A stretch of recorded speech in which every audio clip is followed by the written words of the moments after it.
Greetings and salutation, mofos and mofettes. It is Monday night and it is comedy night here at the Fox's Lair. This is the Just Joust Comedy Calamity. We would like to thank the Fox's Lair for letting us have this here. We'd like to thank Melinda and our beautiful Miss Candace helping us behind the bar. I was like gonna call her Candy or something. I don't know. Camden. No, Candace is behind the bar. And so the way it works, anybody doesn't know how it works? I don't think, okay, so Tim doesn't know how it works. I'm going to tell Tim how this shit works, okay? So basically, we got our judges here. We got Mr. Doug James is always on the end here, our tech guy, and the house truth. So basically, he's going to tell you yes or no, and that's the way it is. And then we got Onion right here. He's multi-layered, very sensitive. You never know what you're going to get from him. I'm always surprised. Then we got Ian Hayes. He's our closer tonight. He's a seasoned comic that has been on multiple bills throughout the Southeast and on the West Coast. He hails from Sacramento, California. San Diego, California. It's very different. Sac City's way high up on the state, and San Diego's almost at the fucking bottom. And I don't know why I thought Sacramento for some reason. I love San Diego a lot more than I do Sacramento, to be honest with you. Sacramento kind of sucks. It's muddy. Anyway, okay, this is how the show works. So you get up, you do 7 minutes. This week, the premise was family vacation. Every week, I put up a premise on the website, happybonesjones.com. And then you don't have to write full 7 minutes on that premise, but you just touch on it here and there throughout, maybe get a call back in there. I don't know how you work it, you know what I'm saying? There's all different types of ways motherfuckers be approaching this shit right here, which is why I started doing this, because I love the whole craft of it. I go back and forth with you, and then they get a chance to talk with you. They're gonna judge you 1 through 5 on 5 different categories so that it's as non-biased as possible. And then at the end of the night, we'll add it all up, and that person will come back on the 21st for the 6-week shootout, where you can win $200 cash, and you can get a professional photo shoot with a professional photographer. Boom! Shakalaka, damn, shamalam. Yeah. And I'm Happy Bones Jones, and Happy Bones means joints. I'll be jonesing for joints, therefore I'm happy. You know what I'm saying? Ooh, tell them about the belt. So, at the 1 minute mark, you will hear Doug go, and then you will have 1 minute. A lot of comics want to be like, okay, that's my time, I heard the bell, kick it out. You know what I'm saying? Kick it out like that. But you got 1 more minute. So, I understand if you want to cut it short because you're just like, damn, that was my best laugh, I'm going to go ahead and end on that. You know how things work, Tim. Tim is from Columbia, and his last name is Weimer. Weebly. Wibbler. Wobbler. Wembley. Wembley? Yep, that's me. Booyah, bitches. Tonight, we have the beautiful Miss Olga here with us, and we got Dave Miner here, her husband. And Olga, like, she wanted to help in some way, because I was like, can you help host? You know, I thought it would be fun to invite some new people in and do part, you know, get up on the panel, get Doug out of here and shit. But I know I'm cold-blooded. But basically, she was like, well, let me bring some cookies. And she brought the cookies. Not only she brought the cookies, she brought the cookies. These motherfuckers, hold up, swallow up. Look at that. It's got our logo on the front of it. Well, it's not really our main logo, but it's one of our logos that's on the front of it. My beautiful mugs on there, you know what I'm saying? So you can eat the cookie and then you keep the wrapper for keepsake. You know what I'm saying? Put your license in that bitch. They were delicious. Thank you. And they have nuts in them. Yeah. Oh, and they have nuts in them, so if you don't like nuts in your mouth, don't even do it. Once in a decade. Yeah, Sarah, she's like a very moderate nut in my mouth type person. You know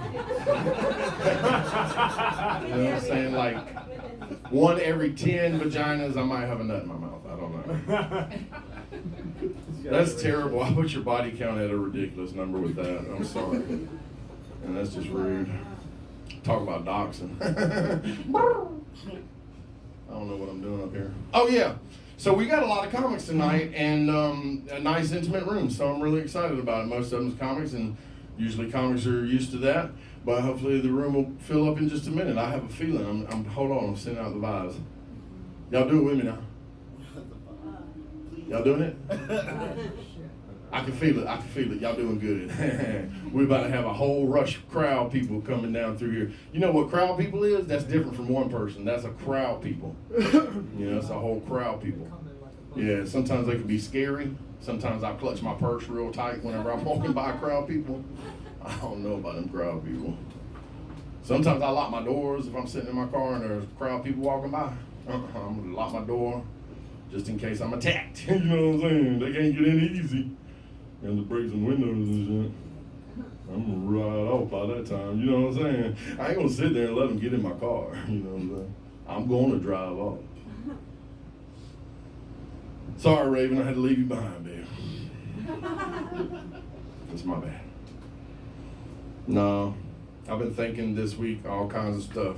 I had all these ideas for guerrilla marketing the show, and I was telling Jonathan because last night I had this dream that we had gathered up because we got 2 pear trees in our yard, right? 2 big pear trees, and Raven and I can't get rid of all the fucking pears, and so half the pears every year get wasted, right? So I took 2 big boxes of pears downtown, and then we set them up right there at the Commons, and then I set my little portable PA up, and we started doing stand-up comedy on the sidewalk, right? You know, just on the elevated part right there.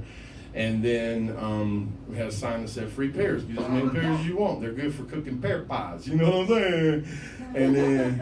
And then we'll have like a little sandwich board there that'll say, you know, Just Y'all's Comedy Calamity, Kill Tony alumni, bitches up in this motherfucker, shit like that. You know what I'm saying? That really people love to read out in public with their kids.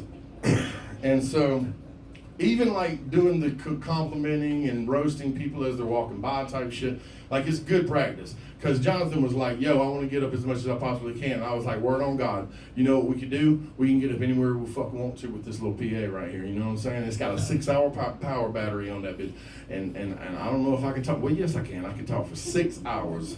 I don't care how hot it is outside. I got stuff to say. You know, it's real. So anyway, if y'all like cookies, grab a cookie. You know what I'm saying? I know cookies don't always go good with alcohol, but I used to love to eat chocolate and drink beer. I don't know what it is, but that's a really good combination. Okay?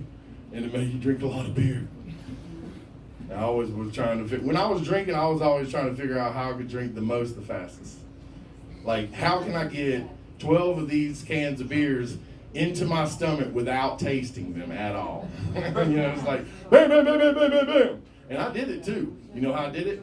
All right, the very first way was hot wings. Hot wings make you drink the shit out of some beer. So you eat a really, really hot wing. Oh, and plus on top of that, I was a cook for a long time. And at this particular time, I was one of the day shift managers at TGI Fridays, dig that. And so I was able to go in there and make me some wings however I wanted to make them wings, you know what I'm saying? So I was making all kinds of different wings, okay? But the main wing was this habanero pepper that I had found, and the sauce was green, but I would add in Frank's Red Hot, you know, the hottest ones, you know what I'm saying? It's like, they got levels. And the Frank's Red Hot, you almost got to order it offline because they don't be selling it, it's too hot. Anyway, so I mix them together, and I put some lemon juice in there, Jane boy, and put some pepper in there, and throw it up in a can, bro. And then I eat it, and I don't want nobody to know about it. I'm like, y'all, this is my secret right here, because I would go through a 12-pack in Steel Reserve in 20 minutes with 20 wings. Did I mention I was way bigger back then? I was real big back then. Yeah. I had moments. I don't know what I was running from, really. I still don't. But I think part of it was, you know, just like, you gotta be this person in this world, and it's fucking hard being a human, and emotions are stupid. Do some more mushrooms. And I did. So a few years back, I took 15 grams of dry psilocybin penis envy mushrooms. 15 grams. Now, just to give you kind of an idea, a regular dose would be around 2.5 grams. A hero dose is what they call a hero dose to take you somewhere. That's 5 grams. I did 3 times the hero dose. And the reason I did it was because a few weeks before that I was smoking DMT. And on the other side, I always have this like entity. It's androgynous, it's not female or male. But it seems like I've known this entity for like ever. And it's humanoid shape, right? But it's like the aurora borealis. That's the way like the smoky colors go through it. It's really fun to hang out with, right? And so it's like, you should do 15 grams dry. And I was like, why are you saying that? Just like, that's something normal people do in life. And she's like, I always say she, because I feel like in my head it's a she, but I know it's not. She's like, well, you want to know the truth, right? And I'm like, yeah. And she's like, 15 grams dry. Oh, there she is right there. So, and so I was like, all right. So the next few weeks, I got a hold of the mushrooms. I got the opportunity to be by myself for a long period of time, like 15 hours. I knew I was going to be alone. I made tea out of it, and I literally boiled the tea down to, I steeped it down to, about 8 ounces. And I just slammed that shit, and it was super fucking fast. It came on like, literally, it felt like seconds, but it probably was like 5 minutes, right? And the minute it came on, it was like I got hit with a fucking tidal wave of emotion. Like everything that I had inside of me just boiled out real quick and spilled over like fucking, like that scene in fucking The Shining when all the fucking blood rushes down the fucking hallway, and you're like, what the fuck? That's what it was like. In my head, I was like, I got this. It's okay, bro. Nobody's here. Nobody's seeing this happen. And then I sat down on the couch, and that's when it happened. I literally left my body. All of a sudden, I was in this nothingness, like a big black nothingness. I was just floating there.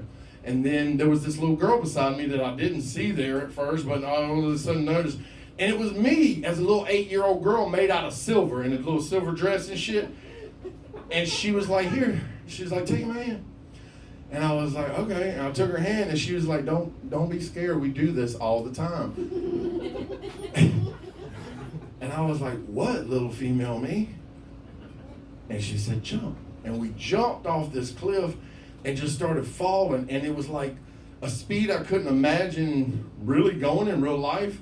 It was so fast. It was like instantaneously. And then all of a sudden we stopped, and I was on top of this mountain. And this mountain was the tallest mountain in the history of mountains. I mean, it was like the tallest mountain. And it looked like Earth, whenever I saw Earth, it was really small. It was far, far away. And it was just this little area I could stand in. I couldn't move, I couldn't walk, I couldn't step around, I couldn't move. And I'm scared of gravity. So I kind of try not to be where it can fuck me up. And I felt like at that moment, this was a real fuck me up moment, right? And I had that angst inside of me start to build up, and I started to cry. And then whenever I cried, it like turned into this fucking river waterfall that was coming off of the top of the mountain. And then all of a sudden the current was trying to take me. I was trying to fight it. And then I was like, fuck it. I'm done with this bullshit. And I let it take me. And then I'm in nothingness again. And I see another me, but it's a humongous me. And then all of a sudden I'm standing on his forearm, like on his forearm, I'm like a fucking ant on his forearm. And the little silver girl's with me now. And we're looking at this gaping hole in my forearm where all these like light beings were at, and they were all like in bondage. And I was like, it looked like a slave ship in the forearm. It was crazy. And I was like, what's going on here? And she was like, that's all the past yous that hadn't forgive themselves. And I was like, but wait, I was like, how do I forgive myself for being them? I don't even remember being them. And then she's like, all you gotta do is forgive yourself, and then you forgive all of them. And if you truly do it, then you free all of them at the same time. And I was like, oh my God, when is this gonna be over? This is too much. And then all of a sudden I was in darkness again, and I was still with the little silver me. And we saw another me over in the distance. and it was laying out like floating, and it was a light me. I was made out of light. All of a sudden, these little Pac-Mans started coming out of nowhere, and they would take a bite of my light, and they would shoot off. And then I kept getting more anxiety as the things were taking away the little pieces of light. Finally, I got down to one little pinpoint of light. And so when the little Pac-Man started to come to get me, I started to have this memory of a recurring dream whenever I was a kid of me being that light being and waking up every time the little Pac-Man was going to come get that little pinpoint point. Because I thought at that moment I wasn't going to be me anymore, right? So, as a third-person observer of this happening, I decided I'm going to let this happen and see what happens and see how I feel.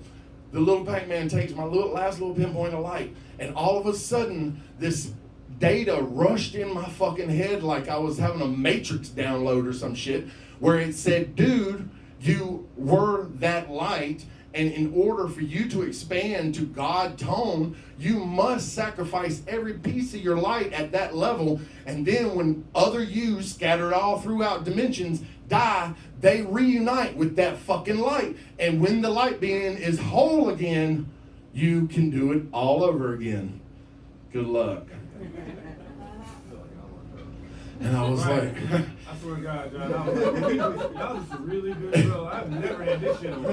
hey, but I'm telling you, Isn't that hopeful? I'm telling you, Right, like, I'm telling you, and right about that time I heard a knock on the door in real life, right? And it sucked me back into my body like a fucking laser beam, like boom.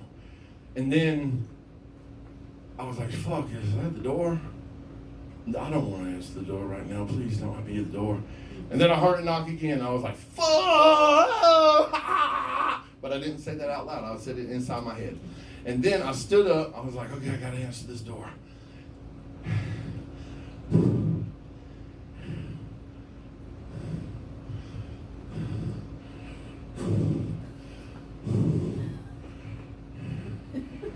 my God, I can't do this. And then it knocked again, and I was like, oh my God, oh my God. Okay, I think they know I'm here. All right, I'm gonna open this door. I'm just gonna open the door. I'm gonna do it like I'm gonna rip the band off it. And I grabbed the door and I opened it up, and it was my ex-girlfriend that was the last person I wanted to see on the face of the planet. And I was like, oh, what? And she goes, I came to check on you because you said on the internet that you had 15 grams of mushrooms. And I was like, I hope somebody's with that motherfucker. So I came to your aid. And I was like, this is not helping me. This is not good. And I asked her to leave. She would not leave. She forced herself in the house. She wanted to sit beside me on the couch. It made me shake and vibrate to the point where I didn't feel solid anymore. It was crazy. I was like, okay, I'm like literally ghosting out on you right now, so I don't know why you're here. I don't know why you're here. And she kept saying, I'm checking on you. It's not a big deal. I'm checking on you. It's not a big deal. And I was like, you know what? I have an 8-year-old me that's a girl, and she's made out of silver, and she can take care of me just fine, bitch.